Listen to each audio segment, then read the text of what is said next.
Assalamualaikum warahmatullahi wabarakatuh. Perkenalkan, kami dari kelompok 1 akan menjelaskan tentang apa itu penyakit diare. Apa itu diare? Diare adalah gangguan sistem pencernaan manusia yang ditandai oleh pembuangan air besar yang dilakukan dalam 3 kali sehari yang berupa feses cair ataupun encer.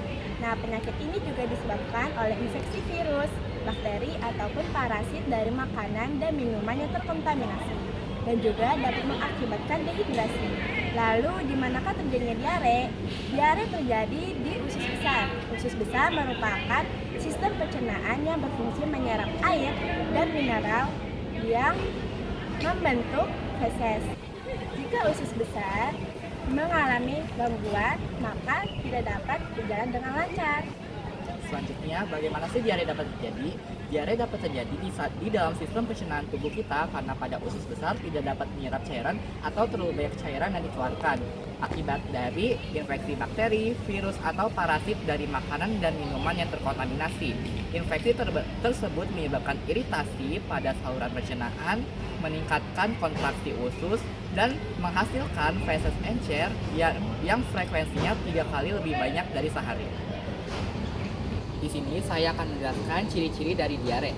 Yang pertama, BAB lebih sering dari biasanya. Yang kedua, tinjanya bersifat encer atau berair. Yang ketiga, volume tinja lebih banyak dari biasanya. Yang keempat, terkadang tinjanya bercampur dengan lendir atau berdarah. Dan yang terakhir, baunya lebih menyengat. Nah, selanjutnya ada gejala dari diare. Yang pertama, sakit perut atau kram perut, mual dan muntah, perut kembung, demam, dan haus yang berlebihan. Nah, selanjutnya ada penyebab dari diare. Penyebab dari diare umumnya dikarenakan infeksi virus seperti rotavirus, bakteri seperti E. coli salmonella, maupun parasit dari makanan atau air yang tidak higienis. Makanan dan minuman juga bisa menjadi penyebab dari diare, seperti makanan terlalu pedas, pemanis buatan, dan kafein yang berlebihan. Nah, selanjutnya itu ada efek samping obat. Contohnya tuh kayak kita tuh mengonsumsi antibiotik. Nah, antibiotik ini juga bisa mengganggu keseimbangan bakteri di dalam tubuh kita.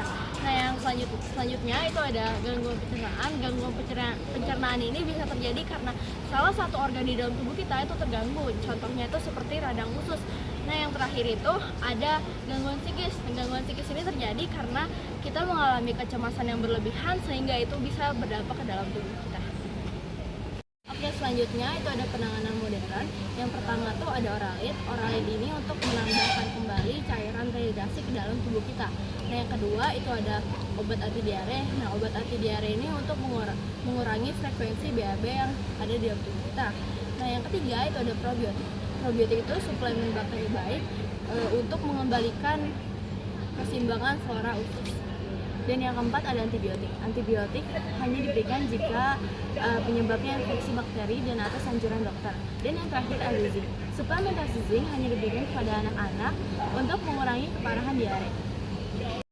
Selanjutnya saya akan menjelaskan mengenai penanganan secara tradisional. Yang pertama ada air rebusan daun jambu biji yang bersifat antibakteri dan dapat membantu mengentalkan feses. Yang kedua ada pisang. Pisang mudah dicerna dan dapat membantu menggantikan elektrolit. Yang ketiga ada teh hangat. Teh hangat dapat mengurangi iritasi pada usus. Dan yang keempat ada jahe hangat. Jahe hangat dapat mengurangi rasa mual dan membantu pencernaan. Lalu yang terakhir yaitu pencegahan yang dapat dilakukan untuk mencegah terkena penyakit diare. Yang pertama yaitu menjaga kebersihan tangan, yaitu dengan mencuci tangan baik sebelum ataupun sesudah makan dan juga ketika keluar dari toilet. Lalu yang kedua yaitu mengonsumsi makanan dan minuman yang bersih. Makanan harus dimasak hingga matang dan juga minuman harus berasal dari air yang bersih atau sudah dimasak hingga matang. Lalu yang ketiga yaitu menjaga kebersihan peralatan makan, yaitu peralatan makan harus dicuci hingga bersih baik sebelum ataupun sesudah digunakan dengan sabun dan harus disimpan di tempat yang higienis. Lalu yang keempat yaitu menghindari jajan sembarangan. Jajan di tempat yang tidak higienis beresiko besar untuk menyebabkan diare. Lalu yang kelima atau yang terakhir yaitu menggunakan air bersih. Air bersih itu adalah kebutuhan pokok bagi manusia, sehingga yang diperlukan untuk memasak, minum, dan juga mencuci. Karena itu diperlukan air yang bersih agar tidak terdapat kuman penyebab diare di dalamnya. Sekian video penjelasan dari kelompok kami, kurang lebihnya mohon maaf. Wassalamualaikum warahmatullahi wabarakatuh.